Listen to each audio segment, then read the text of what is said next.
అభివాని TV ప్రేక్షకులందరికీ శుభోదయం. యేసుక్రీస్తు పరిశుద్ధ నామంలో ప్రియులారా, మీ అందరికీ స్వాగతం, సుస్వాగతం.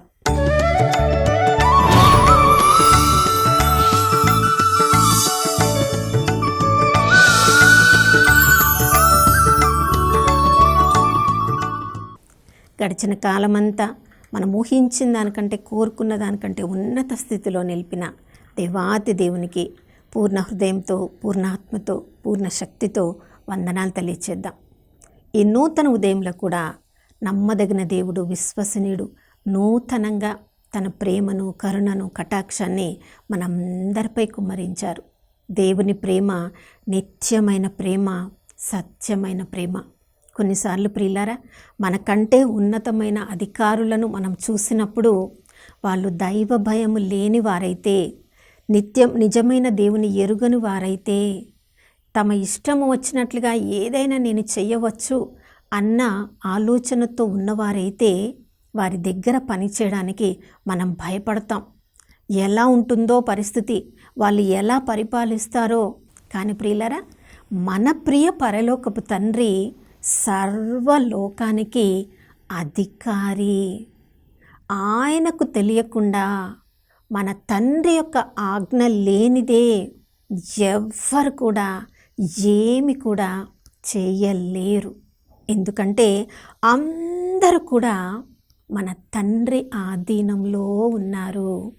అదే మనము సామెతల గ్రంథం 21వ అధ్యాయం 1వ వచనంలో మనం చదువుతున్నాం.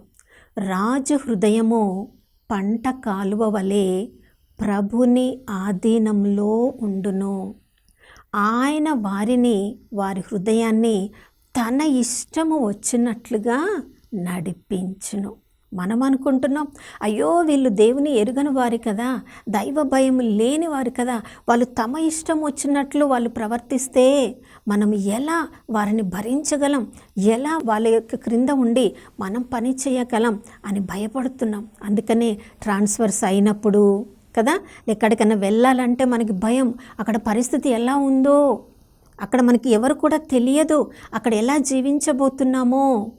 కానీ అందరూ నా తండ్రి ఆధీనంలో ఉన్నారు, నా తండ్రి సర్వలోకానికి అధికారి అన్న విశ్వాసము మనలో కలిగినప్పుడు మన పై అధికారి ఎవరైనా కూడా మనము భయపడనక్కరలేదు. ప్రియులారా, నా ప్రియ సహోదర, సహోదరి, నువ్వెవరిని చూసైనా భయపడుతున్నావా? ఏ అధికారిని చూసైనా ప్రవ్వా ఇంకెప్పుడు వీళ్ళని మార్చివేస్తావు, లేదా నన్ను ఇక్కడి నుంచి ఎప్పుడు పంపిస్తావు అని అంటున్నావేమో. దేవుడు ఎవరిని ఎక్కడ ఎవరి దగ్గర ఉంచాలో ఆయన అన్ని కాలములు, సమయములు దేవుని ఆధీనంలో ఉన్నాయి.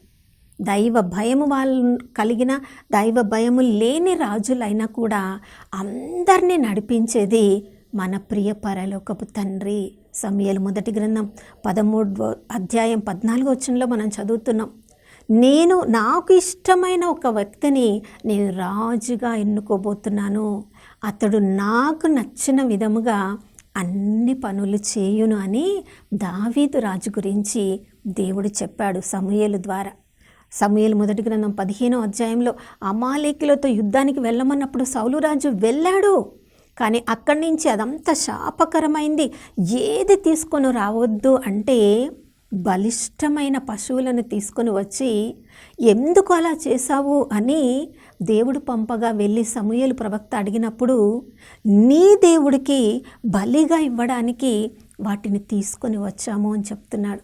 చూడండి ప్రియులారా, గాడిదలు కాసుకునే వ్యక్తిని దేవుడు రాజుగా చేస్తే, రాజు అయిన తర్వాత నీ దేవుడు అని ప్రవక్తతో చెప్పినప్పుడు, తనను రాజుగా అభిషేకించిన ప్రవక్తతోటే మన దేవుడు అనకుండా, నన్ను క్షమించండి అనకుండా, నీ దేవుడికి బలిగా ఇవ్వడానికి వచ్చాను అన్నప్పుడు దేవుడు ఆ రాజును తీసివేసి తన హృదయానుసారుడైన దావీదును పైకి లేపుతున్నాడు. ప్రియులారా చూడండి, దావీదుకి ఇచ్చిన మాట ద్వారా సొలొమోను రాజును పైకి లేపి, సొలొమోను రాజు హృదయాన్ని ఎలా తన ఆధీనంలో నడిపిస్తున్నాడు. సొలొమోను రాజు ప్రార్థన చేస్తున్నాడు. రాజుల మొదటి గ్రంథం 3వ అధ్యాయంలో మనం చదువుతున్నాం, ప్రవ్వా ఈ లెక్కకు మిక్కుటమైన ప్రజలను నేను పరిపాలించడానికి నేను చిన్నవాడను, వీళ్ళందరినీ పరిపాలించడానికి కావలసిన తెలివిని, జ్ఞానమును, వివేకమును నాకు అనుగ్రహించమని. ప్రియులారా, యవ్వనుడు రాజుగా అయినవాడు ఎవరైనా వీటిని అడుగుతారా? ధనధాన్యములు కావాలి కదా, పేరు ప్రఖ్యాతులు కావాలి, అవి అడుగుతారు వాళ్ళు. కానీ సొలొమోను రాజు హృదయము, అతడు రాజుగా ఎన్నుకోబడినప్పుడు దేవుని ఆధీనంలో ఉంది కాబట్టి ప్రజలను పరిపాలించడానికి వివేకాన్ని అడిగాడు. ప్రియులారా, చూడండి, ఎస్తేరు గ్రంథంలో అహష్వేరోషు రాజును మనం చూస్తున్నాం. మొదటి అధ్యాయంలో ఆయన చెప్తున్నాడు, 127 సంస్థానములకు పరిపాలకులకు అధికారిగా ఉన్నాడు ఆయన. మేము ప్రపంచమంతటిని పరిపాలించే వాళ్ళం, కానీ మా హృదయంలో ఏమి కోరిక ఉందంటే అందరినీ కూడా దయతోనూ, కరుణతోనూ, శాంతితోనూ పరిపాలించాలని మా హృదయము ఆశపడుతుంది అన్నాడు. ప్రియులారా, నిజమైన దేవుణ్ణి ఎరగని రాజులు కూడా దేవుడు వాళ్ళ హృదయాన్ని నడిపిస్తున్నాడు కాబట్టి ప్రజలందరూ కూడా సుఖశాంతులతో ఉండాలని ఆశపడుతున్నాడు. తన దగ్గర పనిచేస్తున్న హామాను, అతడు తనకు వ్యతిరేకంగా ఉన్నారు ఈ యూదులు అని తప్పుగా చెప్పినప్పటికీ అహష్వేరోషు రాజును దేవుడు పరిపాలిస్తున్నాడు కాబట్టి ఎస్తేరు రాణి ద్వారా సత్యము తెలుసుకునేలా చేశాడు. యూదులకు ఏ ప్రమాదం, ఏ అపాయం జరగకుండా కాపాడాడు. నిజంగా అతడు దేవునిచే నడిపించబడకపోతే యూదులకు అన్యాయం జరిగితే తనకేమి నష్టం? అన్ని జాతులలో ఒక జాతి. కానీ దేవుని హృదయము రాజును నడిపించినప్పుడు అందరినీ సమానంగా చూసేలా దేవుడు చేస్తారు. ప్రియులారా, నెహెమ్యా జీవితాన్ని చూసినప్పుడు అర్తహషస్త రాజు కూడా నిజమైన దేవుని ఎరగని వాడే. కానీ తన పానీయ వాహకుడైన నెహెమ్యా ఒక్కరోజు తన యొక్క ముఖములో అతడు బాధగా ఉంటే వెంటనే గుర్తించేలా చేసింది ఎవరో? పరలోకపు తండ్రి. అతనికి ఏమి బాధ ఉంది, ఎందుకలా బాధపడుతున్నాడో ఎరిగి సమస్యను తెలుసుకొని, సరే నేను నీకు సెలవిస్తున్నాను, నువ్వు వెళ్ళి ఆ సమస్యను తీర్చుకొని రా, నీ యొక్క యెరూషలేము పట్టణం యొక్క ప్రాకారములు నిర్మించిరా అని మాత్రమే చెప్పడం లేదు. ప్రాకారములు నిర్మించడానికి ఏమేమి సామగ్రి కావాలో మీరు దయచేసి ఉత్తరములు వ్రాసి ఇవ్వమన్నప్పుడు ఆ కలపను తీసుకొని రావడానికి, చెక్కను తీసుకురావడానికి అవసరమైన సామగ్రి అంతా కూడా రాజు ఉత్తర్వులు రాసి ఇవ్వడము ద్వారా సామగ్రి అంతా కూడా అతడు పొందగలిగాడు. నెహెమ్యా ప్రాకారములు నిర్మించగలిగాడు.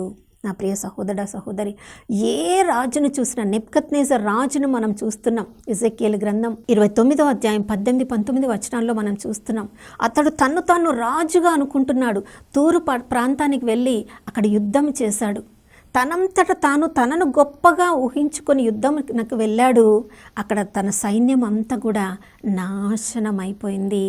కానీ దేవుని హృదయంలో నెబుకద్నెజర్ రాజు కూడా ఉన్నాడు. ప్రియులారా, దాని తర్వాత దేవుడు నెబుకద్నెజర్ రాజుని, నేను అతన్ని ఎన్నుకున్నాను, నేను మళ్ళొకసారి అతన్ని లేపుతాను, అతని సైన్యాన్ని నేను బలంగా లేపుతాను అని చెప్పి, చూడండి, ఇశ్రాయేలు ప్రజలు నిజమైన దేవుణ్ణి వదిలి ప్రక్కదారికి వెళ్ళినప్పుడు నెబుకద్నెజర్ రాజునే దేవుడు ఉపయోగించి వారి మీద యుద్ధం చేసి 70 సంవత్సరములు బబిలోనియా ప్రవాసంలోనికి వెళ్ళడానికి నెబుకద్నెజర్ రాజునే ఉపయోగించుకున్నాడు.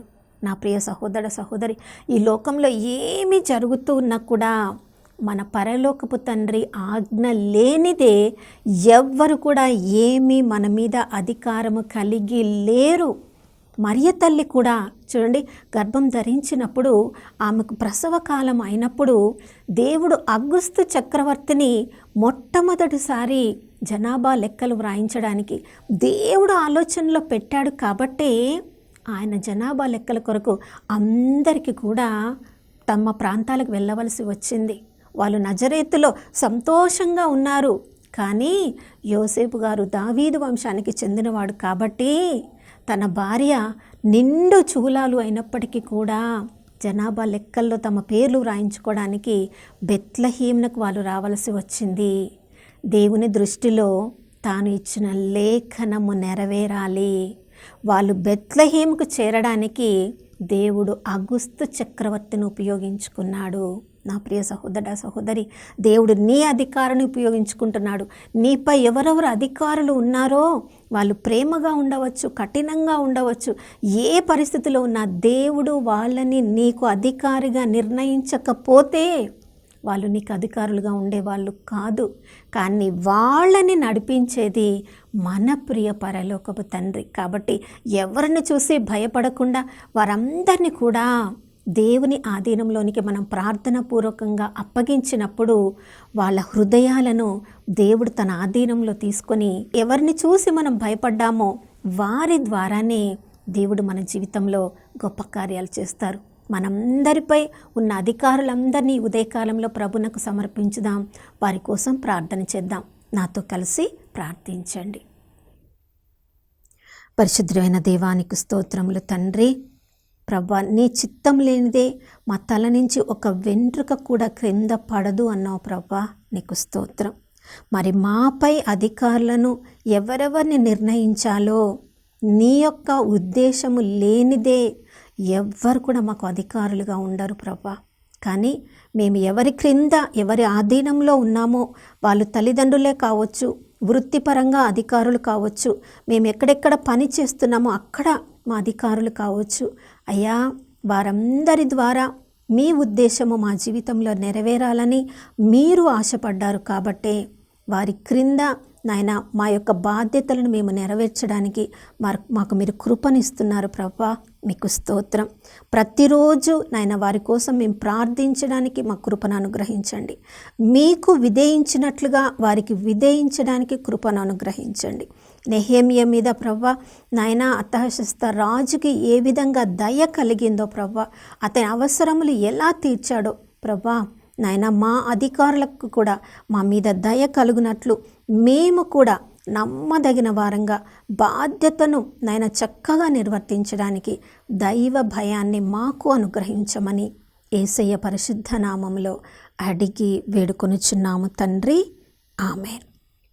అవును ప్రియ సహోదరుల, యేసుక్రీస్తు ప్రభుల వారే సిలువ వేయబడ్డానికి ఏ అపకారము చేయలేదు.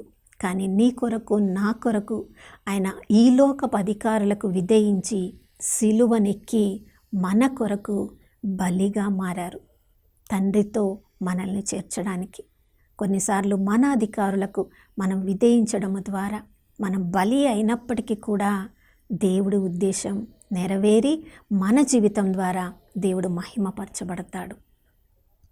మరొక నూతన శుభోదయంలో మనం అందరం కలుసుకునే వరకు దివ్యవాణి టీవీని వీక్షిస్తూ ఉందాం. ఇమ్మానుయేలు, ప్రభు మనతో ఉన్నారు.